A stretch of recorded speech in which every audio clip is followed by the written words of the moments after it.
Welcome to my channel. இப்போ நம்ம யாரை பற்றி பேச போகிறோன்னா, ஒருத்தர் வீடியோ போட்டிருப்பார் நேற்று. ஒருத்தர் இடமெல்லாம் ரெடி பண்ணியாச்சு, அப்புறம் பார்த்திங்கன்னா வீடு கட்ட போகிறோம் அப்படின்ட்டு. அவர் வீடு கட்ட போகிறதுக்கு வாழ்த்துக்கள். ஆனால் எப்படி கட்டுறாரு அதான் யோசிக்கணுங்க. நீங்கள் வீடு கட்டலாம், யார் வேணாலும் வீடு கட்டலாங்க. ஏழை முதல் பணக்கார வரை யார் வேணால் வீடு மட்டும் கட்டலாங்க. ஆனால் எப்படி கட்டுவாங்கன்னா, உழைச்சி சிறுகு சேமித்து உழைச்சி அதில் வர வருமானத்தில் கட்டுவாருங்க. ஆனால் இவர் பார்த்தீங்கன்னா பெருமையாக வேறு சொல்கிறாரு, நாங்கள் இடமெல்லாம் ரெடி பண்ணியாச்சு, இனி வீடு கட்ட போகிறோம் அப்படின்ட்டு. அப்புறம் பார்த்தீங்கன்னா அவங்க அம்மா சொல்லிட்டு இருக்குது, உன்ட சம்பள காசு எங்கிட்ட கொட்டுறது கூட நான் பார்த்துக்கிறேன், உடனே ஆரம்பி அப்படிங்கிறது. சம்பள காசுன்னு சொல்கிறாரு. எந்த கம்பெனியில் வேலைக்கு போய் சம்பளம் வாங்கினான்னு எனக்கு தெரியல, எந்த ஆஃபீஸில் போய் வேலைக்கு போனான்னு எனக்கு தெரியல, எங்கே பிஸ்னஸ் பண்ணி வருமானத்தில் வர அந்த சம்பளம்னு எனக்கு தெரியல. ஆனால் அவங்க என்ன சொல்கிறாங்கன்னா, இவர் என் பையன் எந்த வேலைக்கும் போனதில்லை, ஆனால் யூடியூப்பில் சம்பாதிச்சிட்ருக்குறாங்க. யார் மூலம்னா வியூஸுங்கிற பேரில் மக்கள் இதில் வந்து சம்பாதிச்சிட்ருக்காரு, அதில் கட்ட போகிறாரு அப்படிங்கிறாரு. இது சொல்கிறதுக்கு பெருமைப்பட வேண்டிய விஷயம் இல்லை, துக்கம் தான் படணும். என்ன காரணம், வீடு கட்ட நல்ல விஷயந்தான், தப்பே இல்லைங்க. ஆனால் அதில் வந்து உழைச்சி கட்டினா அது நல்லாயிருக்கு. உழைக்காமல் உட்காந்துட்டு பழைய தளத்தில் உட்காந்துட்டு இலவசமாக வருமானத்தில் வீடு கட்டுறது பெருமைப்படவே முடியாது. எந்த காலத்துலையும் பெருமைப்பட முடியாது. எப்படி நீங்கள் பெருமைப்படுவீங்க? 4 பேர் கேட்பாங்க, ஏங்க வீடு கட்டுறக்கு ஏதுங்க பணம் அப்படின்னு கேட்பாங்க. அதுங்க எந்த வேலைக்கும் நாங்கள் போகிறது இல்லைங்க. நாங்கள் யூடியூப்பில் உட்காந்துட்டு பேசி அதில் வர வருமானத்தில் கட்டினா அப்படின்னா அவன் சொந்தக்காரன் என்ன பண்ணும், ஏயா இதெல்லாம் ஒரு பொழப்பாயா, அவனவா எவ்வளோ கஷ்டப்பட்டுக்கிறான், ஆனால் நீங்கள் உட்காந்துட்டு இலவச வருமானத்தில் கட்டினேன்னா இதில் வந்து பெருமைப்படுறதுக்கு என்ன இருக்குது அப்படின்னு கண்டிப்பாக கேட்பாங்க. ஓகே, விஷயத்துக்கு வருவோம். அப்புறம் பார்த்திங்கன்னா இவர் வந்து வெளி உலகம் இவருக்கு தெரியலையாட்டுக்குது. இவர் என்ன சொல்கிறாருன்னா, கடன் வாங்குற கஷ்டமாக இருக்குதுங்க. கடன் வாங்குறதுக்கு கஷ்டமெல்லாம் இல்லைங்களே, கடன் வாங்கலாம். அது எப்படி கட்டோன்னா, நம்ம ஒரு நல்ல ஒரு வேலைக்கு போயிருந்தால் தாராளமாக கட்டலாம். ஆனால் இவருக்கு வர்றதா இலவச வருமானமாச்சே, இவர் எதுக்குங்க கடன் வாங்குற பயப்படணும்? இவருக்கு யார் வெளியில் கடன் கொடுக்க மாட்டாருன்னு நான் நினைக்கிறேன். என்ன காரணம்னா, அப்பப்போ போதையை போட்டு ரகல் பண்ணிகிட்டு இருந்தால் இவருக்கு எப்படி கடன் கொடுப்பாங்க? கண்டிப்பாக கடன் கொடுக்க மாட்டாங்க. அப்புறம் இவர் வெளி உலகத்துக்கு சத்தியமாக தெரியல. என்ன சொல்கிறாருன்னா, பழைய கல் போடக்கூடாது, புது கல் தான் போடணும். அப்புறம் பார்த்தீங்கன்னா பேஸ் மட்டும் கொண்டு வரக்கு 1 லட்சம் செலவாகும் அப்படிங்கிறாரு. இவர் வந்து புரியவே இல்லை, வெளி உலகம் புரியல. வீட்டுக்குள்ளேயே வீடியோ போட்டு இலவச வருமானம் பார்த்துட்டு தான் வெளி உலகம் புரியாது. இவருக்கு புரிய வைக்கிறதுக்கு மாதிரி ஒரு செய்தியை நான் சொல்கிறேன். அதாவது நீங்கள் சாதாரண நான் 16க்கு ஒரு கடை கட்டுறக்கு ஒரு மண் கொட்டினேன். எத்தனை லோடு மண் கொட்டினேன்னா 4 லோடு மண் கொட்டியிருக்கிறேன். ஒரு லோடு ஒரு டிப்பர் கிராவல் மண்ணோட விலை வந்து 9200 4 × 9 36, அதே 40,000 50,000 வந்துருச்சுங்க. இவர் பேஸ் மட்டும் எப்படிங்க 1 லட்சத்துக்குள்ளே போடுவார்னு கேட்டால் சத்தியமாக போட முடியாதுன்னு நான் சொல்லுவேன். 10 லோடு மண் கண்டிப்பாக பேஸ் மட்டும் கொண்டு வரக்கு 10 × 9,000, அதே வந்து கிட்டத்தட்ட 1 லட்ச ரூபாயாச்சு. மினிமம் 3 - 5 லட்ச ரூபா பேஸ் மட்டும் 3-5 லட்சம் இல்லாமல் போடவே முடியாது. 4 பில்லர் உங்களுக்கு மண்ணெல்லாம் கொட்டி வரும்போது கிட்டத்தட்ட 3.5 லட்சத்துலேருந்து 4 லட்சம் ஆயிரும். இப்படியே எப்படி 1 லட்ச ரூபாய்க்கு இவர் பண்ணுவார்னு கேட்டால் இவருக்கு தெரியாது. இவருக்கு யூடியூப்பில் வீடியோ எடுத்து அது வந்து வருமானம் பார்க்க மட்டும்தான் தெரியும். நீங்கள் ஒரு சிமெண்ட் என்ன விலை, ஒரு கல் என்ன விலை, ஒரு கம்பி என்ன விலைன்னு கேட்டால் கண்டிப்பாக தெரியாது. ஏன்னா நாம் இன்னொரு பக்கம் வேலைக்கு போய் அதில் வந்து கஷ்டப்பட்டு வருமானம் பார்த்துருந்தா அதோட தெரியும். ஆனால் இவர் உட்காந்துட்டு கடை வாங்கறதுக்கே கஷ்டமாக்குது, 20 லட்சத்துக்கு முடிச்சிடலாம், 30 லட்சத்துக்கு முடிச்சிடலாம், பேஸ் மட்டும் 1 லட்ச ரூபாய்க்கு போட்டுடலான்னா அது நடக்காத விஷயம். பேஸ் மட்டுமல்ல, நீங்கள் ஒரு நல்ல ஒரு பேஸ் ஒரு வீடு கட்டும்போது பேஸ் மட்டும்தான் மெயின்.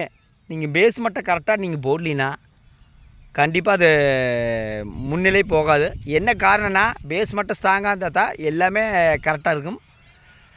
பேஸ் மட்டும் வந்து வீக்காக இருந்தால் அது பண்ண முடியாது. அதாவது 4 பில்லரு, உங்களுக்கு டிப்பர் மண், செங்கல், கருங்கல் எல்லாம் சேர்த்து மினிமம் 3 லட்சம். 1 லட்ச ரூபாய்க்கு இவர் எப்படி பண்ணுவாருங்க எனக்கு தெரியலிங்க.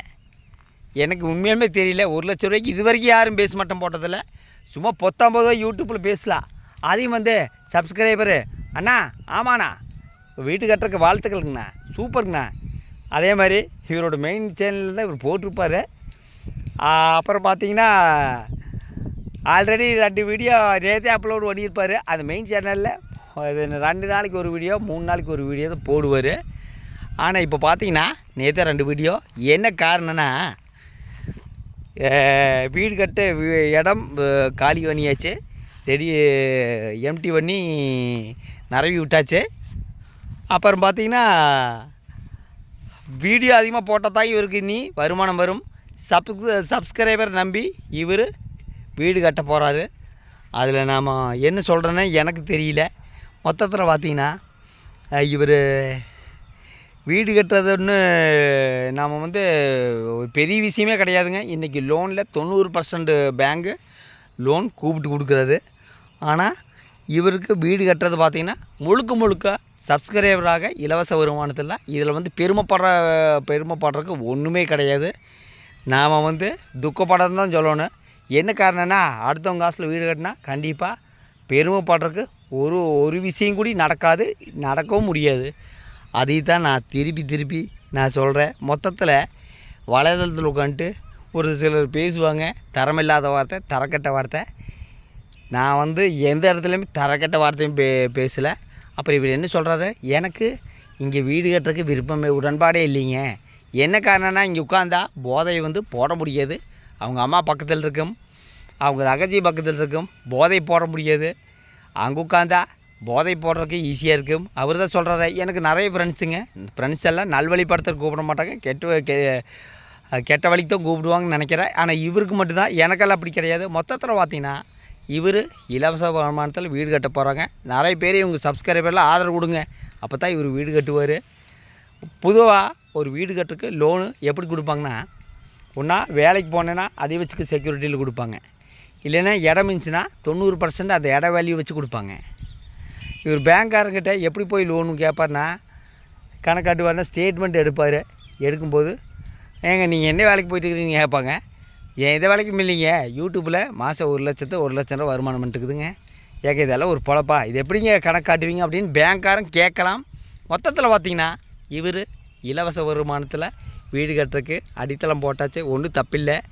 ஆனால் நான் இவருக்கு கொடுப்பேனே யாருக்குமே கிடைக்காது நினைக்கிறேன். இலவச காரு, இலவச வீடு, இலவச ஃப்ரிட்ஜு, இலவச வாஷிங் மிஷின்.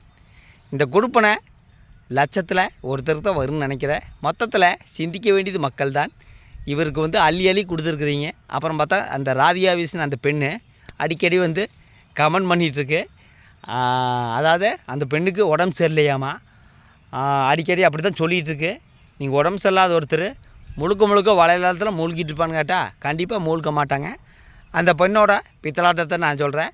சில நாட்களுக்கு முன்பு கூகுள் பேயில் எனக்கு பணம் அனுப்புங்க, எனக்கு உடம்பு சரியில்லைன்ட்டு ஒரு வீடியோ போட்டுருக்கு.